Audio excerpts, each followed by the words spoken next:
ભજનમાં કે સંતો કે ભક્તો કે અને શાસ્ત્રો કે ढाई अक्षर प्यार का पढ़े सो पंडित होय।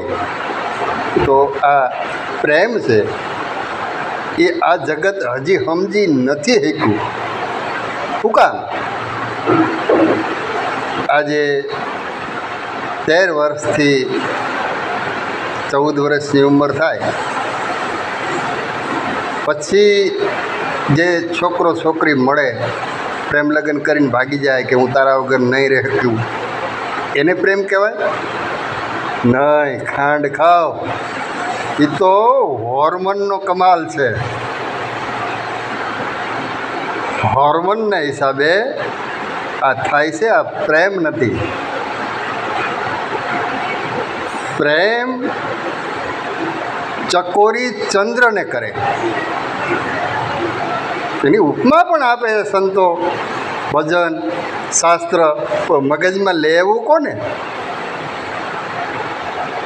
કે ભાઈ ચકોરી છે એ ચંદ્રને પ્રેમ કરે છે. તો ચંદ્ર જ્યારે રાતે નીકળે ને ત્યારે એ ચકોરી ઝાડમાં બેઠી બેઠી એ ચંદ્રની સામું જ જોયા કરે. નથી ક્યારેય મળવાના, એને ખબર છે કે એ અહીંયા પૂગી જ શકવાના નથી,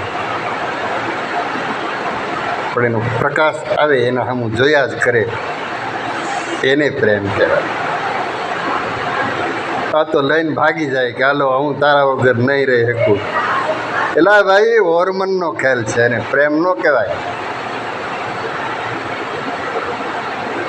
એટલે પ્રેમની ગતિ એવી છે કે ખાલી જોવો અને એ પ્રકાશિત હોય, એ આનંદમાં હોય એટલે તમે આનંદમાં. પછી દુનિયાના કોઈ બી શેડામાં હોય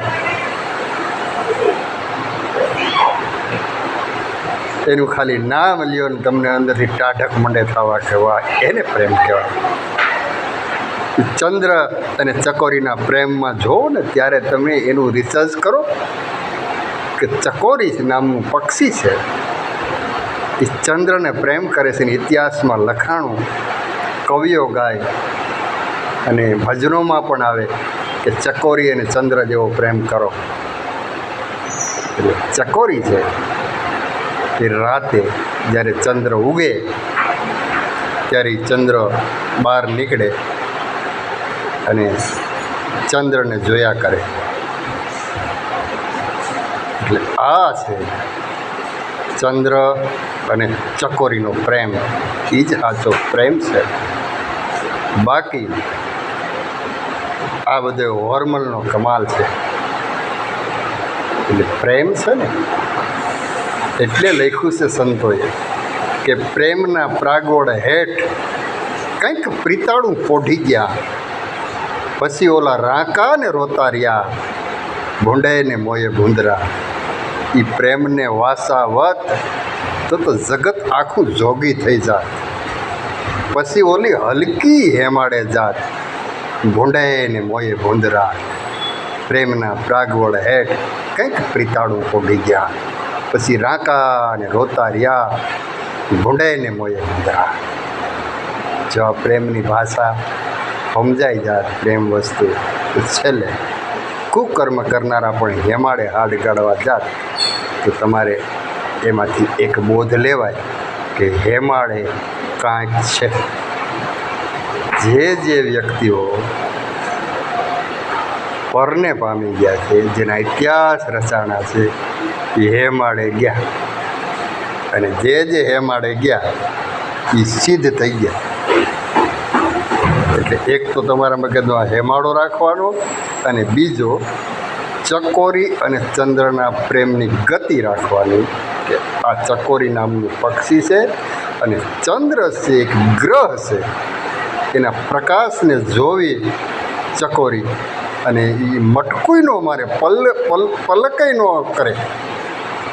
જ્યાં સુધી ચંદ્ર હોય કે એના સામું જ જોયા કરે. આ પ્રેમ છે. એટલે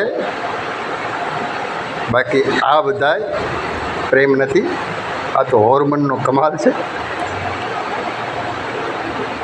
એટલે પ્રેમની ગતિ જાણો. ચંદ્ર અને ચકોરીને વચ્ચેનો પ્રેમ જે છે એ નિહાળો, અને પછી મગજમાં બેહે, ભક્તિ લાગે, કોઈ બી નહીં લાગે, અને પછી કદાચ હેમાડે જવાનો વિચાર આવે તો સમજવાનું કે મારું જે ભક્તિ છે પાકી ગઈ છે.